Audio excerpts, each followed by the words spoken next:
கையில வாங்கணும் சார். நீங்க கையில வாங்கி அதை அப்படியே இது பண்ணணும் சார். ஐயோ இதை நான் ஒழுங்கா ஊத்துறமே அதுக்கு. ஏன்பா நான் அதை அப்படியே ஊத்திருவேன்ப்பா, ஏன்பா இப்படி பண்றீங்க அவரை வச்சு?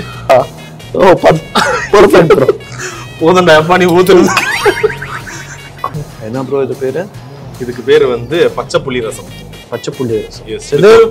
இது ரசம் இன்கிரீடியன்ஸ் எல்லாம் பச்சை புளி ரசம். இதோட இன்கிரீடியன்ஸ் நான் முடிச்சிடும் உங்களுக்கு கொடுத்துறேன். அண்ணனுக்கு போனோடனே கர்நாடகால சுட சுட வச்சு கொடுத்துருங்க நீங்க. இதெல்லாம் ஃபர்ஸ்ட் ஆஃப் ஆல் வாவ் சூப்பரா இருக்கு ப்ரோ. 100%. சைட்ஸே வேணாமா அதுக்கு? எல்லாமே வேணும் இப்போ. ಧ್ರುವ ಸರ್ಜಾ ಅವರು ತಮಿಳು ಸಂದರ್ಶನ ಒಂದರಲ್ಲಿ ಈ ಹುಳಿನ ತುಂಬಾ ಇಷ್ಟಪಟ್ಟು ತಿಂತಾರೆ. ಮತ್ತೆ ಇದರ ರೆಸಿಪಿ ಕೂಡ ಹೇಗ್ ಮಾಡ್ತಾರೆ ಅನ್ನೋದನ್ನು ಕೂಡ ಅವರು ತಿಳ್ಕೊತಾರೆ ನೆಕ್ಸ್ಟ್. ಸೊ ಈ ರೆಸಿಪಿ ಅವರಿಗೆ ಅಷ್ಟೊಂದು ಇಷ್ಟ ಆಯ್ತಲ್ಲ, ಸೊ ಯಾವ ರೀತಿ ಮಾಡೋದು ಅಂತ ಹೇಳ್ಕೊಡ್ತಾ ಇದ್ದೀನಿ. ಇನ್ಸ್ಟೆಂಟ್ ಆಗಿ ಜಸ್ಟ್ ಒಂದು 10 ನಿಮಿಷದಲ್ಲೇ ಇದನ್ನ ರೆಡಿ ಮಾಡ್ಬೋದು. ತುಂಬಾ ರುಚಿನೂ ಕೂಡ ಇರುತ್ತೆ. ಸೊ ಯಾವ ರೀತಿ ಮಾಡೋದು ಅಂತ ತಿಳ್ಕೊಳ್ಳೋಣ.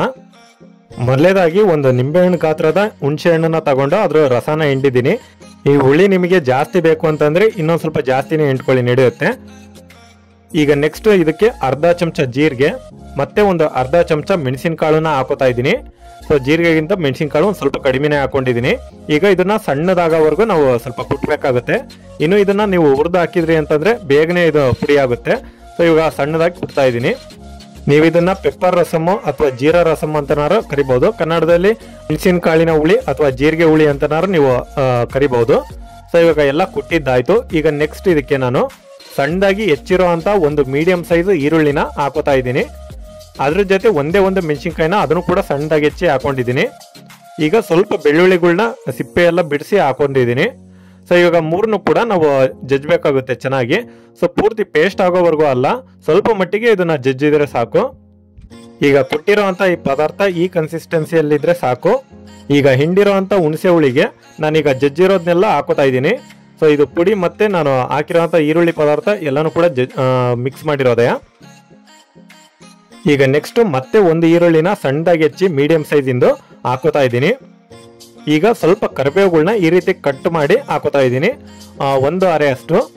ಈಗ ಸ್ವಲ್ಪ ರುಚಿಗೆ ಉಪ್ಪನ್ನ ಹಾಕೋತಾ ಇದ್ದೀನಿ. ಹಾಗೆ ಸ್ವಲ್ಪ ಕೊತ್ತಂಬರಿನೂ ಕೂಡ ಹಾಕೊಂಡು ಇವಾಗ ನಾವು ಚೆನ್ನಾಗಿ ಮಿಕ್ಸ್ ಮಾಡಬೇಕಾಗುತ್ತೆ.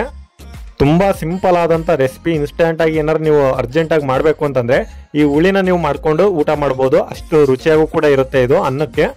ಈಗ ಸ್ವಲ್ಪ ಅನ್ನಕ್ಕೆ ನಾನು ಕೂಡ ಹಾಕೊಂಡು ಟೇಸ್ಟ್ ಮಾಡ್ತಾ ಇದ್ದೀನಿ, ಯಾವ ರೀತಿ ಇರುತ್ತೆ ನೋಡೋಣ ಅಂತ. ನಾವು ಹಾಕಿರೋದು ಇಷ್ಟೇ ಪದಾರ್ಥ ಆದ್ರೂ ಕೂಡ ಟೇಸ್ಟ್ ಮಾತ್ರ ಅದು ಹೇಳೋದ್ಕಿಂತ ನೀವು ಕೂಡ ಒಂದ್ಸಲ ಟ್ರೈ ಮಾಡಿದ್ರೇನೆ ಗೊತ್ತಾಗೋದು. ನೆಗಡಿ ಶೀತ ಏನಾರು ಇತ್ತು ಅಂತಂದ್ರೆ ಇದನ್ನ ಮಾಡ್ಕೊಂಡು ನೀವು ಸೂಪ್ ರೀತಿನಲ್ಲಿ ಕುಡಿದ್ರಿ ಅಂತಂದ್ರೆ ಎಲ್ಲ ಕಿತ್ಕೊಂಡು ಹೋಗುತ್ತೆ ನೋಡಿ. ಸೊ ಅಷ್ಟು ಚೆನ್ನಾಗಿರುತ್ತೆ. ನೆಗಡಿ ಶೀತ ಆದವ್ರಿಗಂತೂ ಇದೊಂದು ಬೆಸ್ಟ್ ರೆಸಿಪಿ ಅಂತಾನೆ ಹೇಳ್ಬೋದು. ಸೊ ಈ ರೆಸಿಪಿ ನಿಮಗೆಲ್ಲ ಇಷ್ಟ ಆಗಿದ್ರೆ ಸೊ ನನ್ನ ಚಾನಲ್ಗೆ ದಯವಿಟ್ಟು ಸಬ್ಸ್ಕ್ರೈಬ್ ಆಗಿ ಹೀಗೆ ಸಪೋರ್ಟ್ ಮಾಡ್ತಾ ಇರಿ. So thanks for watching.